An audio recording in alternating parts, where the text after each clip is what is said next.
Everybody, इस video में हम बात करने वाले हैं किंग सरपेंट आइलैंड मूवी की। लेकिन उससे पहले आप लोग सब्सक्राइब बटन को हिट कर दीजिए और बेल आइकन को दबा दीजिए। सो गाइस, मूवी की स्टार्टिंग में हमें 4 लोगों को सरपेंट आइलैंड पे दिखाते हैं। वो सब वहाँ स्नेक पकड़ने गए थे। जब वो स्नेक पकड़ रहे होते हैं तो उनमें से एक को कोई बड़ा सा स्नेक अंदर की तरफ खींच लेता है। जब वो लोग उस बड़े से स्नेक को देखते हैं तो उनकी हवा खराब हो जाती है। वो वहाँ से भागकर बोट पर चले जाते हैं और वापस जाने लगते हैं। तो वहाँ वो लोग एक दूसरे पे चिल्ला रहे होते हैं कि तभी अचानक से उनकी बोट पे झटका लगता है और उनका एक साथी नीचे गिर जाता है। तो वो उसे बचाने की कोशिश करते हैं, लेकिन वो स्नेक उसे खा जाता है। उसके बाद में वो स्नेक एयरविंग नाम के इंसान को निकल जाता है। अब सिर्फ एक ही इंसान बोट पे बचता है जिसका नाम बामियान होता है। वो स्नेक के सामने गिड़गिड़ाने लगता है और जब वो स्नेक के सामने रो रहा होता है तब वहीं पड़े हुए कैमरे से ये सब रिकॉर्ड हो जाता है। इसके बाद हमें चैन ज़ेंग जी को दिखाते हैं। वो एक घर में एक स्नेक को पकड़ने आया होता है। जब वो स्नेक के करीब जाता है तो स्नेक उस पर अटैक कर देता है, लेकिन वो स्नेक को अपने हाथ से दूर फेंक देता है और फिर वो एक रस्सी की मदद से उस स्नेक को पकड़ लेता है। जिसके बाद में उसके पास में उसका दोस्त मा फेंग आता है। वो उसे उनके पुराने दोस्त बामियान के बारे में न्यूज दिखाता है, जिसमें हमें बामियान की बॉडी को दिखाते हैं। ज़ेंग जी उसकी बॉडी को देखकर वहाँ से चला जाता है। तभी हमें सिंटियन रियल एस्टेट कंपनी के सीईओ टियान को दिखाते हैं।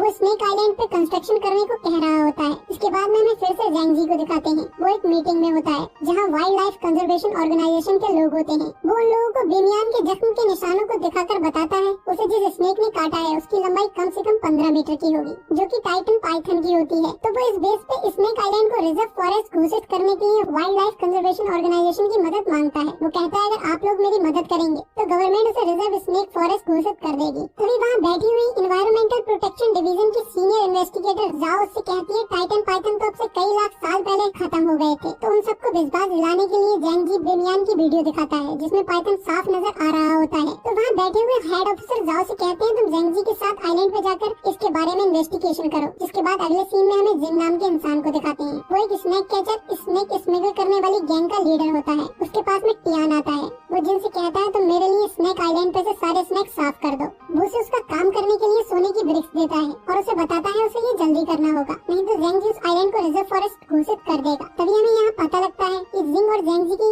बहुत पुरानी दुश्मनी है। ज़ेंग जी की फैमिली हमेशा से स्नेक को बचाती आई थी और जिन की फैमिली उन्हें मारती आई थी। इसके बाद हमें ज़ेंग जी को दिखाते हैं। वो मा फेंग और जाओ के साथ में आइलैंड के पास पहुँच गया होता है, जहाँ ज़ेंग जी देखता है जिन उससे पहले ही आइलैंड पे पहुँच गया था। तभी हमें जिन को दिखाते हैं उसने अपने लोगों के साथ में वहाँ पर एक कैंप लगा लिया होता है। वहाँ उसके साथ में कुछ टियान कंपनी के लोग भी होते हैं, जिनमें से एक वर्कर के स्नेक काट लेता है और वो स्नेक कैंप में आ जाता है तो उसके सामने एक दूसरा वर्कर फंस जाता है। तभी हमें 3 भाई बहनों को दिखाते हैं जो कि स्नेक कैचर होते हैं और वो भी कंपनी की तरफ से आए होते हैं। वो उस वर्कर को बचा लेते हैं और स्नेक को पकड़ लेते हैं। तभी वहाँ पर ज़ेंग जी भी आ जाता है तो जिन उसे देखकर उसकी हंसी उड़ाने लगता है। ज़ेंग जी को आर्मी से निकाल दिया गया था तो वो इस बारे में उसकी हंसी उड़ा रहा होता है, लेकिन ज़ेंग जी इन बातों पे ध्यान नहीं देता है और जिन से कहता है तुम इन स्नेक को क्यों परेशान कर रहे हो, तुम यहाँ से चले जाओ। और साथ ही वो उस स्नेक को भी छोड़ने को कहता है जो उन्होंने अभी कुछ देर पहले पकड़ा था। तो जिन उससे कहता है अगर ले सकते हो तो ले लो। तो उन दोनों के बीच में फाइट होने लगती है जिसे ज़ेंग जी जीत जाता है और स्नेक के बैग को उठा लेता है। तो जिन का भाई सुंग ज़ेंग जी पर गन पॉइंट कर देता है और स्नेक को वापस करने को कहता है,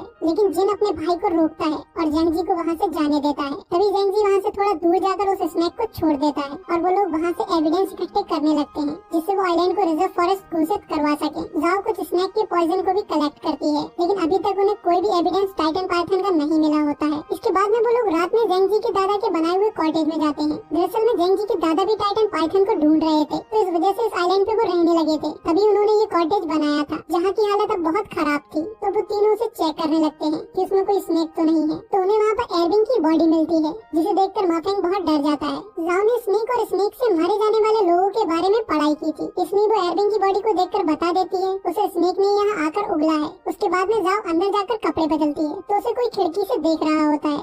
वो 3 स्नेक कैचर में से एक होता है, उसका नाम जैकी था। दरअसल में उसे जाओ पसंद आ गई थी। तभी मा फेंग को एक ड्राइंग मिलती है जिसपे एक स्नेक बना हुआ होता है और उसके पीछे कुछ लिखा हुआ भी होता है। वो ज़ेंग जी के दादा की थी। तो मा फेंग उस फोटो को दिखाने के लिए ज़ेंग जी के पास अंदर जाता है जहाँ एरविंग की बॉडी पर एक स्नेक होता है। तो मा फेंग उसे देखकर डर जाता है और ज़ेंग जी को बुलाता है। तो ज़ेंग जी उस स्नेक को वहाँ से हटा देता है, लेकिन तभी एक दूसरा स्नेक नीचे से आकर मा फेंग के काट लेता है और इधर उसी टाइम पर जैकी जाओ को पकड़कर वहाँ से ले जाता है। ज़ेंग जी और मा फेंग के पास में बहुत सारे स्नेक आने लगते हैं। तो ज़ेंग जी उन्हें आग से डराकर भगाने की कोशिश करता है, जिसके बाद वो स्नेक पॉइजन का एंटीट्यूड निकालकर माफेंग के लगाने लगता है, लेकिन तभी उसकी एक बुलेट आकर लगती है जो कि बेहोश करने वाली बुलेट थी, जिससे जेंग जी बेहोश होने लगता है और वो बुलेट उसके सूंड ने मारी थी। इसके बाद में जैकी और जाओ को दिखाते हैं। जैकी जाओ के साथ में जबरदस्ती कर रहा होता है तो जाओ उसको मारने लगती है, तो जैकी भी उसे मारता है जिससे जाओ बेहोश हो जाती है। तभी वहाँ पर टाइटन पाइथन स्नेक आ जाता है और जैकी को अपने मुंह में दबाकर वहाँ से ले जाता है। तो उस टाइम पे सुंग भी वहाँ से जा रहा होता है, तो वो स्नेक को देख लेता है और जैकी को बचाने के लिए उसके पीछे जाता है। इधर जब जाओ की आँख खुलती है तब जैकी वहाँ नहीं होता है। इसके बाद हमें जेंजी और माफेंग को दिखाते हैं।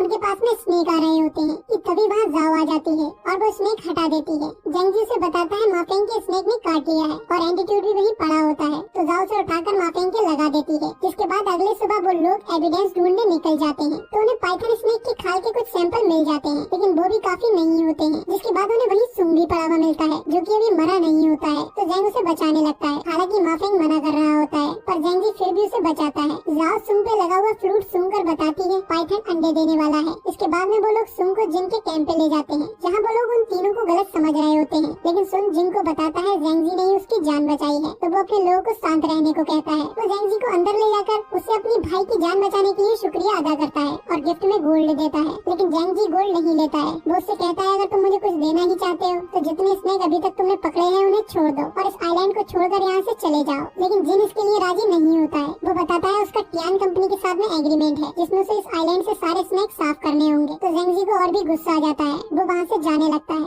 लेकिन जाते टाइम वो जिन की एक कार ले जाता है। तो रास्ते में जाओ पाइथन के अंडों को वहाँ से ले जाने को कह रही होती है, लेकिन जेंजी इसके खिलाफ होता है। तो जाओ उससे कहती है जब लोगों को पता लगेगा यहाँ पाइथन है तो साइंटिस्ट उन्हें जिंदा नहीं छोड़ेंगे, और कहती है मैंने तुम्हारे बारे में रिसर्च की थी, तुम इस आइलैंड को रिजर्व फॉरेस्ट बनाना चाहते हो, वो तो सिर्फ एक बहाना है। असल में तुम्हें अपने दादा की यानी कि अपनी फैमिली की रेपुटेशन वापस लानी है पाइथन को दुनिया के सामने लाकर। तो जेंजी कार को रोक लेता है और उस पर काफी गुस्सा होता है और कहता है हमारी फैमिली हमेशा से स्नेक को बचाती आई है। तभी माफेंग उसे वही पिक्चर देता है जो उसे रात मिली थी, जिसके पीछे लिखा होता है अगर किसी चीज को बचाना चाहते हो तो उसे सीक्रेट ही रखो। वो लोग ये बात कर ही रहे होते हैं कि उनके सामने से वो पाइथन निकल कर जाता है, तो वो लोग उसका पीछा करते हैं और उसकी वीडियो भी बनाने लगते हैं, लेकिन तभी उनके आगे जैकी के भाई बहन आ जाते हैं। वो दोनों जेंजी को अपने भाई की मौत का जिम्मेदार मान रहे होते हैं, तो उन लोगों के बीच में फाइट होने लगती है, जिस बीच में जाओ वहाँ से भाग जाती है और जेंजी भी उन दोनों को मारकर वहाँ से माफेंग के साथ में भाग जाता है। तभी हमें जाओ को दिखाते हैं, वो स्नेक की गुफा में पहुँच गई होती है जहाँ उसे पाइथन के अंडे मिल जाते हैं, जिनमें से एक अंडा वो अपने बैग में रख लेती है और वहाँ से वापस आने लगती है, लेकिन उसे वहाँ जैकी फिर से मिल जाता है। वो भी नहीं मरा होता है, वो उसे दोबारा से मारने की कोशिश करता है, लेकिन जाओ जैकी के फेस पे वही पॉइजन फेंक देती है जो उसने स्टार्टिंग में कलेक्ट किया था, जिससे जैकी का फेस बहुत बुरी तरह से जलने लगता है और वो पागल होने लगता है, और इस बीच में उससे पाइथन के अंडे टूट जाते हैं। तभी पाइथन भी वहाँ आ जाता है और जैकी को मार देता है। जाओ वहाँ से भाग जाती है, तो बाहर उसे जेंजी और माफेंग मिल जाते हैं। वो लोग कार से वहाँ से भागने लगते हैं, तो पाइथन उनका पीछा कर रहा होता है। तो जेंजी समझ जाता है कि जाओ स्नेक के एग को लाई है। वो उसका बैग चेक करता है तो उसमें एग होता है, तो जाओ माफेंग के ऊपर चाकू रख देती है और कार रुकवा कर वहाँ से जाने लगती है और उनसे कहती है तुम लोग मेरा पीछा नहीं करना। लेकिन तभी वहाँ जिन और जिन के लोग आ जाते हैं और जाओ को घेर लेते हैं और उससे एग भी छीन लेते हैं। वहाँ हमें ये भी पता लगता है जाओ ISM की मेंबर है,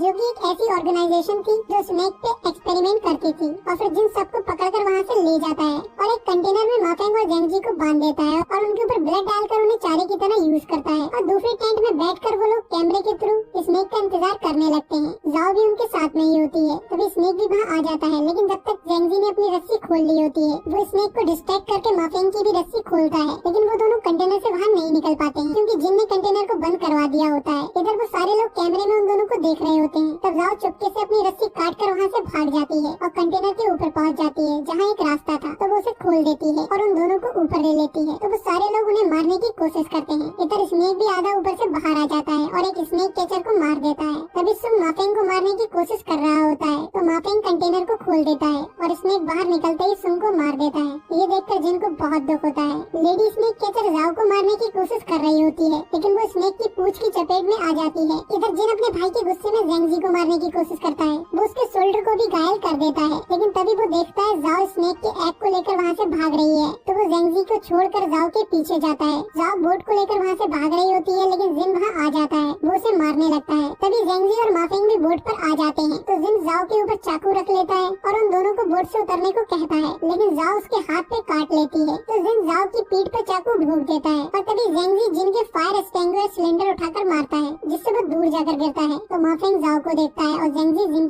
और जिन के बीच में फाइट होने लगती है, जिसमें जिन जेंजी के चाकू भोंक रहा होता है, लेकिन माफिंग पीछे से आकर जिन के फायर सिलेंडर मार देता है, जिससे वो गिर जाता है। जिसके बाद स्नेक भी वहाँ आ जाता है, तो जेंजी स्नेक को उसका एग वापस लौटाने लगता है, लेकिन तभी जिन फिर से बीच में आ जाता है और स्नेक से कहने लगता है मेरा भाई वापस करो। तो स्नेक उसे मार देता है। उसके बाद में स्नेक अपना एग लेता है और वहाँ से चला जाता है। तो जेंजी माफिंग और जाओ को नहीं मारता है। जेंजी की समझ में आ जाता है वो लोगों को पाइथन के बारे में नहीं बता सकता, और उसे उस फोटो से ये भी पता लग जाता है उसके दादा ने भी पाइथन को ढूंढ लिया था, लेकिन पाइथन की सुरक्षा के लिए उन्होंने किसी को नहीं बताया। वो लोग भी पाइथन के बारे में किसी को नहीं बताते हैं, और दूसरे कुछ रीजन से स्नेक आइलैंड को रिजर्व स्नेक फॉरेस्ट घोषित करा देते हैं, और जाओ भी अपने आप को सरेंडर कर देती है। उससे मिले इन्फॉर्मेशन से ISM का भी खात्मा हो जाता है, और यही हमारी मूवी का एंड हो जाता है। सो गाइस, चैनल को सब्सक्राइब कर दो और बेल आइकन को दबा दो। अगर वीडियो अच्छी लगी हो तो वीडियो को लाइक और कमेंट जरूर